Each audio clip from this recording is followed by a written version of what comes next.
जिसके जीवन में भगवान नहीं वो निर्धन है। और अगर बाप हनुमान हो और धनवान हनुमान हो और उनका भक्त अगर रंगीन ना हो, पीला लाल ना हो, जब हनुमान जी लाल देह लालील से हो सकता तो लाल पगड़ी क्यों नहीं हो सकती? ये मुझे पता चल गया है कि आप इसी तरह की डायलॉग बाजी करके ही इतने पॉपुलर हुए हैं। आपकी अदालत, इस देश में तो बहुत सारे लोग हैं जो हनुमान जी के भक्त हैं, करोड़ों लोग। हाँ, मंगलवार को शनिवार को मंदिरों में जाते हैं, व्रत रखते हैं, प्रसाद चढ़ाते हैं, तो हनुमान जी ने आपको क्यों पकड़ा?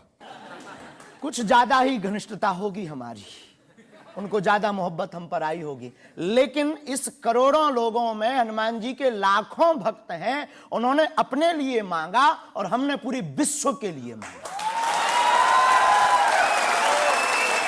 इसीलिए हमें लगता है कि हम में और बाकियों में अंतर है। चाय पर श्लोक, चाय पर श्लोक आपने नहीं सुना होगा, एक बार केटली गर्भ संभूतम शक्कर पत्ती मिश्रितम कप मध्य विराजते देवी ओम चाय चंडिकाय नमो नमः। और केवल इतना ही नहीं, चाय और चाह दोनों जिंदगी में बहन जरूरी है। चाय हमारे लिए जरूरी है क्योंकि हमें लगता कि चाय से गुरु की याद आती है, और जिससे ईश्वर की याद आए वो बुरी चीज भी अच्छी है।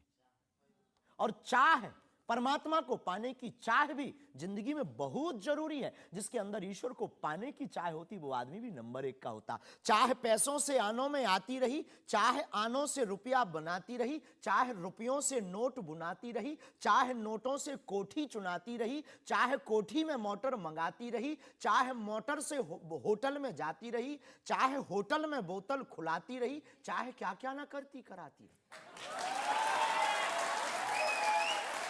चाहे मोटर से होटल में जाती रही, चाहे होटल में बोतल खुलाती रही, चाहे क्या क्या ना करती कराती रही, चाहे पाली जिन्होंने वो पीले हुए, चाहे छोड़ी जिन्होंने वो रसीले हुए, चाहे जी से लगी जी जरा हो गया, चाहे हरी से लगी जी हरा हो गया। अब एक ही चाहे हमको चाहिए, वो अगर चाहे हनुमान जी तो फिर क्या चाहिए?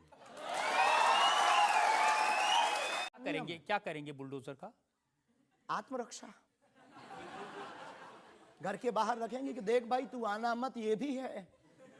चाल की भाषा में थोड़ा सा वो हुआ। हमने एक कथा पढ़ी थी एक पुस्तक में, उसमें लिखा था कि उनकी पत्नी झगड़ालू, बड़ी ईर्षालु थी, बड़ी विचित्र थी, और वो संत तुकाराम जी को एक बार गन्ने के लिए भेजती। गन्ना वो एक लेकर शाम को आते तो वो उनके शरीर पर प्रहार कर देती, एक गन्ने के 2 टुकड़े हो जाते। पर तुकाराम बहुत अद्भुत महापुरुष थे, उन्होंने कहा देख तू कितनी ज्ञानवान है, पहले गन्ना एक था हम लोग 2 थे, तूने मेरे शरीर पर प्रहार करके गन्ने के 2 टुकड़े कर दिया, अब एक तू चूस एक मैं लूं। तो बोलते हैं अब कोई हमारे विनोद को सीरियस ले ले तो वो उसका निजी अनुभव है। तो अब मैं लोगों को बता दूं कि एक बार बगैर टिकट पकड़े गए थे आप रेलवे में। हाँ, ये तो बताना चाहिए, बिल्कुल पकड़े गए थे। लेकिन ये भी बताइए कि हम टीटी से ही 1100 रुपया लेकर आए थे। उसी टीटी से लेकर आए थे, और जिस वाईफाई की आपने चर्चा की उसी वाईफाई की दम पर उसके बाप का नाम बताकर लेकर आए थे।